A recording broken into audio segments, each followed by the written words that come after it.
तीन चोर। एक शहर में रमन, घीसा और राका तीन चोर रहते थे। तीनों को थोड़ा थोड़ा विद्या का ज्ञान था। तीनों चोरों को विद्या का ज्ञान प्राप्त होने के कारण बहुत घमंड था। विद्या द्वारा तीनों चोर शहर में बड़े बड़े लोहे की तिजोरियों को तोड़ देते थे और बैंकों को लूट लिया करते थे। इस तरह तीनों चोरों ने शहर में लोगों की नाक में दम कर रखा था। एक बार तीनों चोरों ने एक बड़े बैंक में डकैती करके सारा माल उड़ा दिया।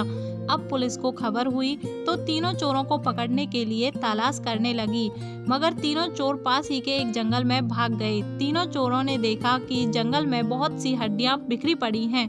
रमन ने अनुमान लगाकर कहा, यह तो किसी शेर की हड्डी है। मैं चाहूँ तो सभी हड्डियों को अपनी विद्या के ज्ञान द्वारा जोड़ सकता हूँ। घीसा को भी विद्या पर घमंड था, तो वह बोला, अगर यह शेर की हड्डियां हैं तो तुम इनका ढांचा तैयार करो, मैं इस पर खाल चढ़ा दूंगा।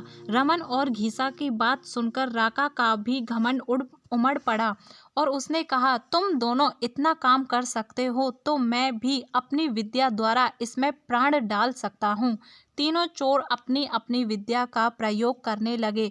कुछ देर बाद रमन ने सारी हड्डियों को जोड़ दिया और घीसा ने शेर में जान डाल दी। थोड़ी देर बाद तीनों चोरों के सामने एक भयानक शेर आ गया। शेर को देखकर तीनों चोर थर थर कांपने लगे, लेकिन शेर तो भूखा था। उसने न इधर देखा न उधर देखा, वह तीनों चोरों को मारकर खा गया।